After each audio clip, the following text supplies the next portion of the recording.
Government തന്നെ ഒരു product ഉപയോഗിക്കരുതെന്ന് അത് ക്യാൻസർ പോലുള്ള മാരക രോഗങ്ങൾ ഉണ്ടാക്കുമെന്ന് ഔദ്യോഗികമായി പ്രഖ്യാപിച്ചാൽ ആ പ്രോഡക്റ്റ് വിൽക്കുന്ന കമ്പനികൾക്ക് എന്ത് സംഭവിക്കുമായിരിക്കും?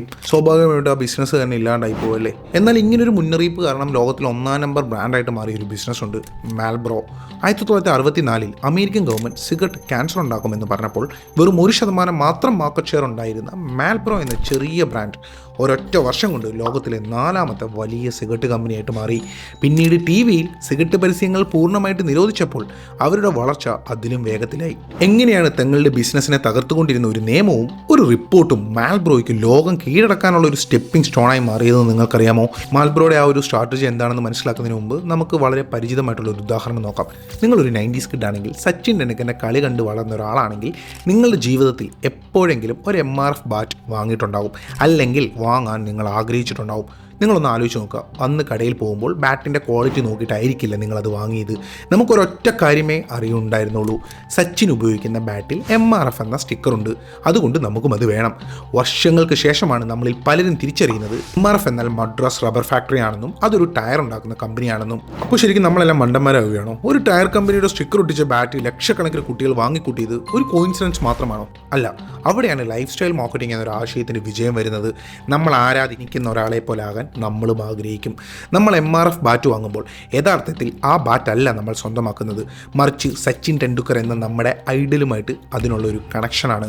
ആ ബാറ്റ് കയ്യിൽ പിടിക്കുമ്പോൾ സച്ചിനെ പോലെ കളിക്കാൻ കഴിയുമെന്ന ഒരു ഫീലിംഗ്, അതിനെയാണ് ബ്രാൻഡ് നമ്മൾക്ക് വിൽക്കുന്നത്. മൈക്കിൾ ജോർദനെ വെച്ച് എയർ ജോർദൻ ഷൂ ഇറക്കിയപ്പോൾ ആളുകൾ വാങ്ങിയത് ഷൂ മാത്രമല്ല, മൈക്കിൾ ജോർദൻ എന്ന ഇതിഹാസത്തിൻ്റെ ലൈഫ് സ്റ്റൈലിനോടുള്ള ഒരു ആരാധന കൂടിയായിരുന്നു. അപ്പം നമുക്ക് നമ്മുടെ മാൽബ്രോയുടെ കഥയിലേക്ക് വരാം. 1964 ആ ക്യാൻസർ റിപ്പോർട്ട് വരുന്നതിന് തൊട്ടു മുമ്പ് മാൽബ്രോ സ്ത്രീകൾക്ക് വേണ്ടി മാത്രം സിഗരറ്റ് ഉണ്ടായിക്കൊണ്ടിരുന്ന ഒരു ചെറിയ കമ്പനിയായിരുന്നു. എന്നാൽ ഈ റിപ്പോർട്ട് പുറത്തു വന്നതോടെ അതിൻ്റെ പേരന്റ് കമ്പനിയായ ഫിലിപ്പ് മോറിസ് അതുവരെ ആരും ചിന്തിക്കാത്ത ഒരു വഴി തിരഞ്ഞെടുക്കുകയാണ് ഉണ്ടായത്. അവർ ദ മാൽബ്രോ മാൻ എന്നൊരു ക്യാമ്പയിൻ അങ്ങ് തുടങ്ങി. ഒരു ഒത്ത പുരുഷനാകാൻ എന്തൊക്കെ വേണം, ഇതെല്ലാം ഒത്തിണങ്ങിയ ഒരു കഥാപാത്രമായിരുന്നു ഈ മാൽബ്രോ മാൻ. ഒരു കൗബോയ്, നല്ല ഉഷിരുള്ള ശരീരം, തൻ്റെ ഇടം, സ്റ്റൈൽ, മൊത്തത്തിൽ പറഞ്ഞാൽ ഒരു പൗരുഷത്തിൻ്റെ പ്രതീകം എന്ന് തന്നെ പറയണം. അവരുടെ പരസ്യങ്ങളിൽ ഈ മാൽബ്രോ മാൻ കുതിരപ്പുറത്ത് വരുന്നതും മറ്റ് സാഹസികമായ കാര്യങ്ങൾ ചെയ്യുന്നതുമെല്ലാമായിരുന്നു അന്ന് കാണിച്ചുകൊണ്ടിരുന്നത്. സച്ചിൻ്റെ ബാറ്റ് കണ്ടപ്പോൾ നമുക്ക് തോന്നിയ അതേ ഫീലിംഗ് അന്നത്തെ പുരുഷന്മാർക്കൊക്കെ മാൽബ്രോ മാനെ കാണുമ്പോൾ തോന്നി തുടങ്ങി. അവർക്ക് മാൽബ്രോ മാൻ ആകണമായിരുന്നു. അതിനുള്ള എളുപ്പവഴി മാൽബ്രോ സിഗരറ്റ് വാങ്ങുക എന്നതായിരുന്നു. ഈ പരസ്യങ്ങളുടെ ഏറ്റവും വലിയ പ്രത്യേകത എന്തെന്നാൽ അതിൽ സിഗരറ്റ് കാര്യമായ ഒരു റോൾ ഉണ്ടാക്കുന്നില്ല. 1 മിനിറ്റിലുള്ള ഒരു കൊമേഴ്ഷ്യലിൽ വെറും 10 സെക്കൻഡിൽ താഴെ മാത്രമായിരിക്കും സിഗരറ്റ് കാണിക്കുക. അവരുടെ ഫോക്കസ് മുഴുവൻ മാൽബ്രോ മാൻ എന്ന ക്യാരക്ടറിലും അയാൾ നൽകുന്ന ലൈഫ് സ്റ്റൈലിലുമായിരിക്കും. ഇതിൻ്റെ റിസൾട്ട് അത്ഭുതപ്പെടുത്തുന്നതായിരുന്നു.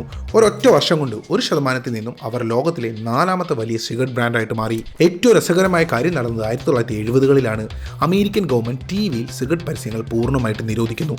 മറ്റ് കമ്പനികളെല്ലാം തങ്ങളുടെ പ്രോഡക്റ്റ് കാണിക്കാതെ എങ്ങനെ മാർക്കറ്റ് ചെയ്യണമെന്ന് അറിയാതെ നിന്നപ്പോൾ മാൽബ്രോയ്ക്ക് അതൊരു പ്രശ്നമേ ആയിരുന്നില്ല. കാരണം അവരുടെ പരസ്യം ഒരിക്കലും പ്രോഡക്റ്റിനെ കുറിച്ചായിരുന്നില്ല, അത് മാൽബ്രോ മാനിനെ കുറിച്ചായിരുന്നു. അവർക്ക് ആ കൗബോയുടെ ചിത്രം ഒരു മാഗസിനിലോ പത്രത്തിലോ കൊടുത്താൽ മാത്രം മതിയായിരുന്നു. ബാക്കി കഥ ആളുകളുടെ മനസ്സിൽ തന്നെയുണ്ട്. ഈ ഒരു സ്ട്രാറ്റജി കാരണം പരസ്യം നിരോധിച്ചതിന് ശേഷം മാൽബ്രോയുടെ കച്ചവടം കൂടുകയാണ് ഉണ്ടായത്.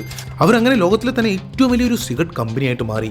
ഇതൊരു പഴയ ബിസിനസ് കേസ് സ്റ്റഡി മാത്രമാണെന്ന് ഞാൻ പറയുകയില്ല. ഇതിൽ നിന്ന് നമുക്കിന്ന് പഠിക്കാൻ ഒരുപാട് കാര്യങ്ങളുണ്ട്.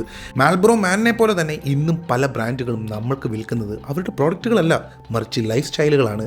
സിനിമയിൽ ഒരു സ്റ്റൈൽ ആൻഡ് ടക്സാഡോ ഇട്ട് ജെയിംസ് ബോണ്ട് ആയാലും പൗരുഷത്തിൻ്റെ പ്രതീകമായി കാണിക്കുന്ന ലാലേട്ടൻ്റെ കഥാപാത്രങ്ങളാണെങ്കിലും ഇവരെല്ലാം നമ്മളറിയാതെ നമ്മളെ സ്വാധീനിക്കുന്ന മാൽബ്രോ മെന്നുകളാണ്. ഇത്തരം മാർക്കറ്റിംഗ് തന്ത്രങ്ങൾ ലക്ഷ്യം വെക്കുന്നത് നമ്മുടെ കഴിവുകളെയല്ല, മറിച്ച് നമ്മുടെ അപകർഷ ബോധത്തെയും കുറവുകളെയുമാണ്.